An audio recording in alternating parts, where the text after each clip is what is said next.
So I tried to go ahead and use compound instead of polish, and using a power tool as well.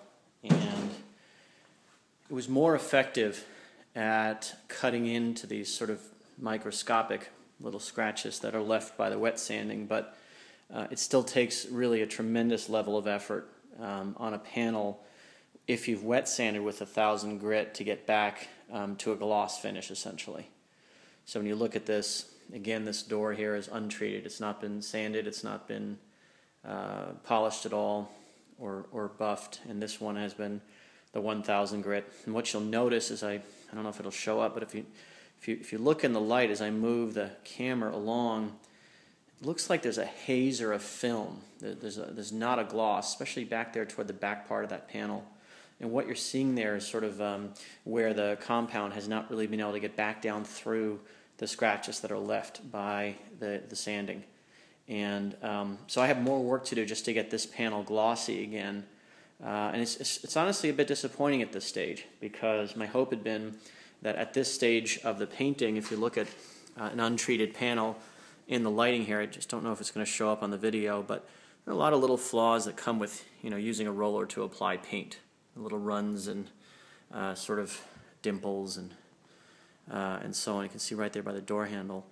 And the theory of this method would be that you could use 1000 grit wet sand to sort of grind down through these flaws, and then use a compound or a polish to get rid of sort of the microscopic little scratches there and get a gloss.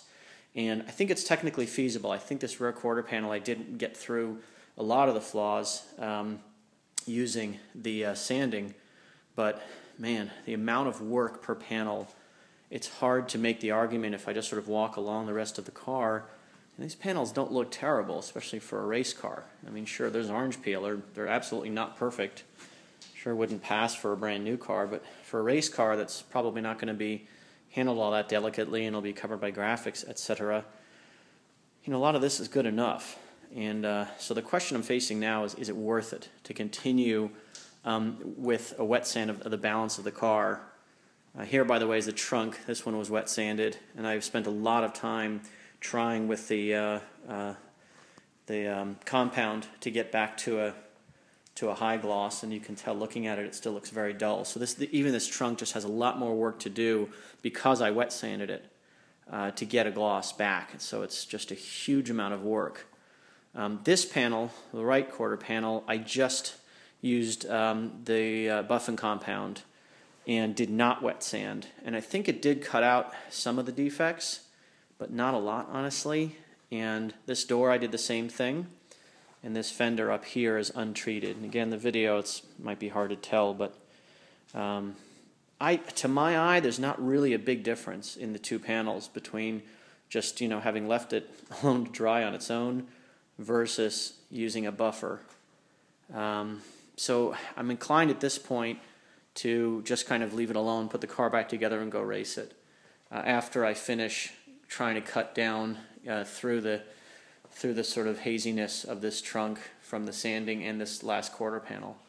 I might read up on it a little bit more to see if there is some other type of compound that I could use. But when I look at kind of the square footage of the rest of the car, it took most of the day to do between the wet sanding of these two panels and the trying to use compound to get back down to a shine. It took a heck of a long time.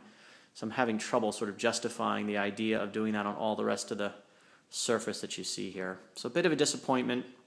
I think this method works if you can live with a finish that's really not perfect, or if you have just a lot of free time and somewhere you can have the car, take up a bay for a lot of time.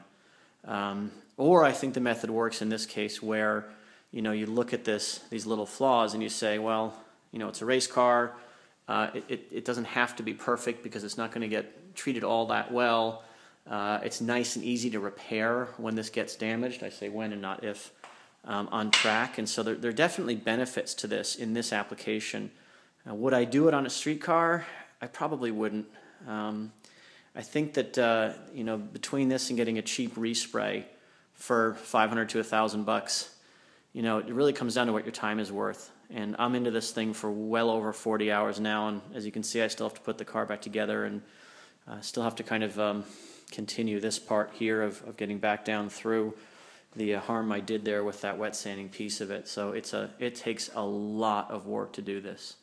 And I think in the context of a race car, it's a little borderline. I think on a street car, I'd kind of be amazed if it were worth it. Like I said, unless somebody's time is really not worth a tremendous amount. Here's the bumper cover. This one has had 3 coats now. So 2 and a wet sanding and then a 3rd coat now. So still got to get that one and this license plate panel done before the car can be raced, which I need it. Need it in about 2 weeks, so I'm scrambling here to finish this up. So I'll do a little more research, see if there is some other type of compound I can try that might help me cut through the wet sanding more rapidly. Maybe if there is, I'll take another panel and invest some time in trying a wet sand and a different kind of compound. But right now, unless I find there's some more abrasive compound that might cut a little more effectively, I'm probably going to call it a day here and wrap this project up.